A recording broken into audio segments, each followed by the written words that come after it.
2024 లేదా 25లో డిగ్రీ లేదా బీటెక్ చదివారా? సాఫ్ట్‌వేర్ జాబ్ కోసం ఎదురు చూస్తున్నారా? అయితే కోడ్ జ్ఞాన్ 100 డేస్ కోర్సులో చేరండి. జాబ్ సాధించండి. నమస్తే ప్రశాంత్ గారు. నమస్తే అండి గారు. ఈ రోజు మనం చూస్తే గోల్డ్ రేట్స్ ఒక్కసారిగా కూడా అటు ఇటు అయిపోయినట్టుగా కనిపిస్తూ ఉన్నాయి. ఒక పక్క అమెరికా, ఇరాన్ మధ్య యుద్ధం కొనసాగుతుంది. ఒక్కసారిగా మనం గోల్డ్ రేట్ ఈ రోజు మనం ఒకసారి చూస్తే 1,68,000కి వెళ్ళిపోయింది. అలాగే 22 క్యారెట్ చూస్తే 1,54,000 ఉంది. అలాగే మనం సిల్వర్ చూస్తే ఒక్కసారి 3,20,000కి వెళ్ళిపోయిన పరిస్థితి కనిపిస్తుంది. ఇక్కడ యుద్ధం ప్రభావం ఖచ్చితంగా కనిపిస్తుంది అని అనుకోవచ్చు అంటారా? మీ అనాలిసిస్ ఏంటి అసలు? డెఫినెట్ గా మనము జనవరి 1, 2026 నుంచి చూస్తే ఈ ఆర్థిక సంవత్సరం ఈ క్యాలెండర్ ఇయర్ లో గోల్డ్ అండ్ సిల్వర్ చాలా ఫ్లక్చుయేషన్స్ వచ్చాయి. మనం చూసాము గోల్డ్ దాదాపుగా 1,80,000 వరకు వెళ్ళి మళ్ళీ 150 వరకు రావడం, సిల్వర్ కూడా 4,25,000కి వెళ్ళి 2,50,000 అది లీస్ట్ అక్కడ వరకు రావడం లాంటివి జరిగింది. ఒక 60 days లో చాలా పెద్దగా ర్యాలీ అయింది. ఎస్పెషల్లీ జనవరి 31 బిగ్ ఫాల్, సిల్వర్ దాదాపు 1,50,000 పడిపోవడం లాంటివి జరిగింది. దాంట్లో చాలా అంశాలు మనం అప్పుడు డిస్కస్ చేసాం. ప్రధానంగా స్టాక్ మార్కెట్ లో ఉన్న ఇన్వెస్టర్స్ అందరూ కూడా స్టాక్ మార్కెట్ నుంచి షిఫ్ట్ అయ్యి ఈ కమాడిటీ ట్రేడింగ్ చేసుకొని ప్రాఫిట్ బుక్ చేసుకోవడం, పెద్ద పెద్ద ప్రైసెస్ లో వచ్చినప్పుడు అన్ని కూడా ప్రాఫిట్ బుక్ చేసుకోవడం లాంటివి జరిగింది.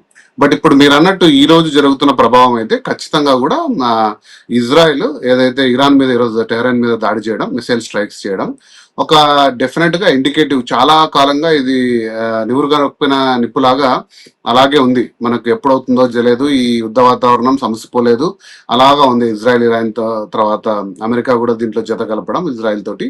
సో వీటన్నిటి గ్లోబల్ అన్సర్టనిటీ ఎప్పుడైనా వస్తే ప్రపంచం మొత్తం కూడా సేఫ్ హ్యావెన్ గా గోల్డ్ అండ్ సిల్వర్ వైపు పరిగెట్టడం, అది మనం తరతరాలుగా చూసాం. ప్రతి యుద్ధ సమయంలో కూడా మనకు గోల్డ్ సిల్వర్ రెక్కలు రావడం అనేది సమంజసం.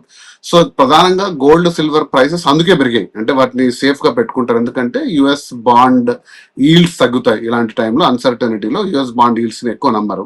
సో ఏదైనా జరిగితే ఒక్కసారిగా యుఎస్ డాలర్ పడిపోవడము, లేకపోతే దాని ఇంట్రెస్ట్ రేట్స్ పడిపోవడము, వీటి ప్రతికూల పరిస్థితులు ఉన్నప్పుడు ప్రముఖంగా బంగారు తర్వాత సిల్వర్ అనేటివి డెఫినెట్ గా పెరిగే అంశాలు. సో అందు గురించే మనం చాలా సార్లు డిస్కస్ చేసాం. 2026 అనేది డెఫినెట్ గా కమోడిటీ మార్కెట్ లో, అంటే నేను కరెక్ట్ గా అంచనా వేసి ఈ ప్రైస్ నేను చెప్పలేను, కానీ బంగారు డెఫినెట్ గా 2 లక్షల నుంచి 2,50,000, సిల్వర్ దాదాపుగా 3.5 లక్షల నుంచి 4 లక్షలు ఇయర్ ఎండ్ వరకు వెళ్లే అవకాశాలు ఉన్నాయి. ఎందుకంటే ఒకటి, సిల్వర్ కి డిమాండ్ ఉంది, దాని ఇండస్ట్రియల్ డిమాండ్ ఉంది, అండ్ అంతకంతకు పెరుగుతూ పోతుంది. దాని సప్లై అనేది తగ్గిపోతుంది. అమెరికా కూడా క్రిటికల్ మినరల్ గా పెట్టడం. గోల్డ్ అనేది డెఫినెట్ గా మనం చూసాము లాస్ట్ 2 years సెంట్రల్ బ్యాంక్స్ విరివిగా కొన్నాయి. ఇప్పుడు కూడా మనం మాట్లాడే సమయానికి హాంకాంగ్ ద్వారా చైనా కూడా భారీ మొత్తంలో గోల్డ్ ఇంపోర్ట్ చేసుకున్నారని చెప్పేసి ఒకటి పెద్ద న్యూస్ కూడా వచ్చింది. సో దేశాలు సెంట్రల్ బ్యాంక్స్ గోల్డ్ సెక్యూర్ చేసుకుంటున్నప్పుడు కామన్ ఇన్వెస్టర్స్, ఇన్స్టిట్యూషనల్ ఇన్వెస్టర్స్ కూడా వాటి వైపు చూడడము, దాని ఇంపాక్ట్ డెఫినెట్ గా ప్రైస్ మీద వచ్చే అవకాశం ఉంది. సార్, ఇప్పుడు పెట్టుబడిదారులకు మీరు ఏం చెప్తారు? మీరు ఇచ్చే సలహా ఏంటి? ఈ టైంలో కొనుక్కోవచ్చు అంటారా, లేదు అంటారా? మళ్ళీ కూడా ర్యాలీ కొంచెం ఎక్కువగానే కనిపిస్తూ ఉంది. మళ్ళీ సిల్వర్ చూసినా, గోల్డ్ చూసినా కూడా మళ్ళీ ఇప్పుడు మీరు చెప్పినట్టు ఒక 4 lakhs వరకు కూడా వెళ్లే ఛాన్స్ కనిపిస్తుంది. అంటే యుద్ధం ఇలాగే కొనసాగితే మాత్రం ఒక 420 వరకు కూడా మళ్ళీ వెళ్లే అవకాశాలు కూడా ఉన్నాయని చెప్తూ ఉన్నారు. మరి ఏంటి ఇప్పుడు కొనే వాళ్ళకి ఏం చెప్తారు? ఆల్రెడీ స్థిరంగా డెఫినెట్ గా స్థిరంగా పెరిగింది అనుకోండి, అది మళ్ళీ అంటే పడిపోయే అవకాశం లేదు. అదా కాకుండా ఒకటే రోజు మనకు ఒకటే వారంలో 50,000, ఇప్పుడు చూసాం 2,40,000 తో స్టార్ట్ అయిన సిల్వర్ జనవరి 1 కి జనవరి ఎండ్ కు 4,20,000, అంటే వెరీ షార్ట్ స్పాన్ లో పెరిగింది.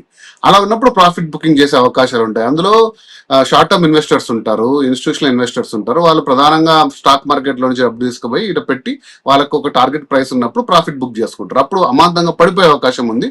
ఎందుకంటే సిల్వర్ మార్కెట్ చాలా చిన్న మార్కెట్, చిన్న చేంజ్ కూడా పెద్ద ఇంపాక్ట్ ఉంటుంది.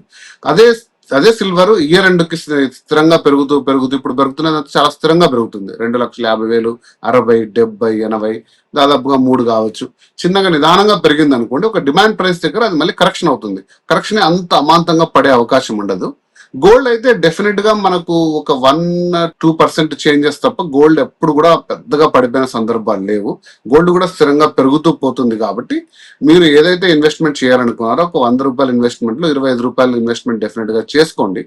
మళ్ళీ మార్కెట్ లో తగ్గినా పెరిగినా కూడా మళ్ళీ ఒక 1-2 months చూసుకొని మళ్ళీ ఒక 25 రూపీస్ అలా ఒక 3-4 times మార్కెట్ లో ఎంటర్ కండి. డెఫినెట్ గా ప్యూర్ గోల్డ్ తీసుకోండి. ఇది కాదనుకుంటే ప్రతి షాప్ లో కూడా గోల్డ్ స్కీమ్స్ ఉన్నాయి. మీరు గోల్డ్ స్కీమ్స్ లో తీసుకున్నారంటే మీకు గోల్డ్ వెయిట్ మీకు ఆ రోజు ఎంత ప్రైస్ ఉందో అంత ఇచ్చేస్తారు. ఇయర్ ఎండ్ కు డెఫినెట్ గా మీకు కావాల్సిన ఆర్నమెంట్ ఇంకోటో తీసుకునే అవకాశం ఉంటుంది. సో కాబట్టి నేను ఇచ్చే సలహా ఏంటంటే సిప్ విధానంలో దాన్ని పర్చేస్ చేసుకోండి. మార్కెట్ లోకి మల్టిపుల్ టైమ్స్ ఎంటర్ కండి, డెఫినెట్ గా మీరు దాని నుంచి క్యాష్ చేసుకోవచ్చు. Yes sir. సార్ అంటే ఇప్పుడు మనం అనుకున్నాం ఇంతకు ముందు అంటే 2 lakhs వరకు కూడా గోల్డ్ వెళ్ళే అవకాశం కనిపిస్తుందని. ఆల్రెడీ మనం 1,68,000 వరకు 68,000 వరకు మనకి ఇప్పుడు మనము డిబేట్ చేసే టైంకైతే అంత కాస్ట్ ఉంది. మరి ఇది దగ్గరలోనే కనిపిస్తుందా? ఆ 2 lakhsకి కూడా రీచ్ అయ్యే అవకాశాలు అలాగే కనిపిస్తున్నాయని అంటారా? ఆల్రెడీ మనం ఇప్పుడు చూసుకుంటే మన తెలుగు రాష్ట్రాలు అయితే పెళ్లిళ్ళ సీజన్ స్టార్ట్ అయింది, మాఘమాసం స్టార్ట్ అయింది. ఇప్పుడే కొంచెం డౌన్ఫాల్ అయింది, కొంచెం పర్వాలేదు కొనుక్కునే వాళ్ళకి అని అనుకున్న టైంలో మళ్ళీ కూడా గోల్డ్ ఒక రకంగా షాక్ ఇచ్చిందని మనం చెప్పుకోవాలి. వాళ్ళందరికీ కూడా మీరేం చెప్తారు? డెఫినెట్ గా అంటే ఇంటర్నేషనల్ స్పెక్యులేషన్ అంటే స్పెక్యులేటివ్ గా కరెక్ట్ ప్రైస్ చెప్పలేరు, కానీ ఇంటర్నేషనల్ మార్కెట్ లో ఈ రోజు మనం మాట్లాడడానికి అవున్స్ గోల్డ్ 28.5 grams $5,230.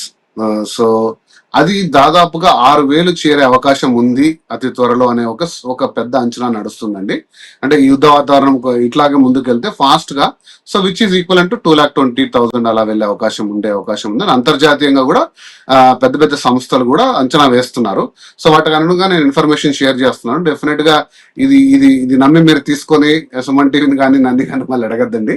బట్ డెఫినెట్ గా ఇన్ఫర్మేషన్ సేక్ మీరు చూసుకోండి. అంటే అంతర్జాతీయ ప్రభావం ఉన్నప్పుడు డెఫినెట్ గా పెరిగే అవకాశం ఉంది. సిల్వర్ కూడా అంతే మొత్తంలో పెరిగే అవకాశాలు ఉన్నాయి. సిల్వర్ ఈరోజు $92 అని ఒక ఔన్స్ ఉంది, 31.5 grams ఉంటుంది ఒక ఔన్స్ కి. సో అది కూడా దగ్గరగా 100-150 వరకు వెళ్ళే అవకాశం ఉంది. సిల్వర్ భారీ ర్యాలీ వచ్చే అవకాశాలు ఉన్నాయని కూడా ఒక అంచనా నడుస్తుంది. సో చెప్పలేం మనం ఎటు అనేది చూడలేం. బట్ మీరు స్థిరంగా ఒక 1-2 years మార్కెట్ లో ఉండాలి, ఇన్వెస్ట్మెంట్ చూసుకొని ఒక ఇన్వెస్ట్మెంట్ అసెట్ గా చూడండి వీటిని ఎప్పుడు సరే. ఒక ఇన్సూరెన్స్ అసెట్ గా చూడండి. ఇన్వెస్ట్మెంట్ అసెట్ కంటే కూడా, గ్రోత్ అసెట్ కంటే కూడా ఇన్సూరెన్స్ అంటే మనకు ఆపదలో కష్టాలు వచ్చినప్పుడు కాపాడే విధంగా మీరు దీన్ని పర్చేస్ చేసుకొని లాంగ్ టర్మ్ పెట్టుకుంటే మీకు డెఫినెట్ గా రిటర్న్ ఇచ్చే అవకాశం ఉంది. ఇప్పుడు ఉండే వాళ్ళని కూడా కొనుక్కోమని చెప్తారా? సరే ఇప్పుడు పెళ్లిళ్ళ సీజన్ కాబట్టి వాళ్ళకి కూడా ఇప్పుడు కొనుక్కోవడం బెటర్ రైట్ టైం అంటారా? ఆర్నమెంట్స్ ఎప్పుడు కూడా కొనుక్కోమని చెప్పరండి. ఆర్నమెంట్ లో మీకు 30-40% లాస్ ఉంటుంది. బట్ మీ అవసరాల రీత్యా తీసుకోంటే గోల్డ్ స్కీమ్స్ లాంటివి ఉంటే డెఫినెట్ గా తీసుకోండి. బట్ మీరు ఇంకా అవసరం డెఫినెట్ గా పెళ్లి ఉందన్నప్పుడు మనం కూడా ఏం చేయలేం. కాబట్టి అంటే ఎక్కువ మొత్తంలో తీసుకోవడం కంటే కూడా మీకు మల్టిపుల్ ఆల్టర్నేటివ్స్ వచ్చాయి. 18 క్యారెట్ అంటూ కూడా ఇప్పుడు వచ్చాయి. ఇప్పుడు 70% ప్యూరిటీ తోటి ప్యూరిటీ చెక్ చేసుకోండి ఏది చేసుకున్నా కూడా. సో మల్టిపుల్ టైమ్స్ ఎంటర్ కావాలి. ఇన్వెస్ట్మెంట్ పర్పస్ గా గోల్డ్ ని ఎప్పుడు కూడా ఒకటేసారి కొనద్దండి. పెళ్లిళ్ళ సీజన్ ఉన్నప్పుడు అది మీ పర్సనల్ చాయిస్, ఎమోషనల్ చాయిస్, దాన్ని నేను సలహా ఇచ్చేవాడిని కాదు. కానీ ఇన్వెస్ట్మెంట్ యాంగిల్ లో మాత్రం నేను మల్టిపుల్ టైమ్స్ తీసుకోమంటాను. గోల్డ్ స్కీమ్ లాంటివి ఎంకరేజ్ చేస్తాను. ఓకే, సో డిజిటల్ గోల్డ్ తీసుకోవద్దని చెప్తాను. సో ఇలాంటి కొన్ని సూచనలు అయితే మనం చాలాసార్లు చెప్పాం. ఎగ్జాక్ట్లీ రైట్ ప్రశాంత్ గారు, thank you so much. Thank you.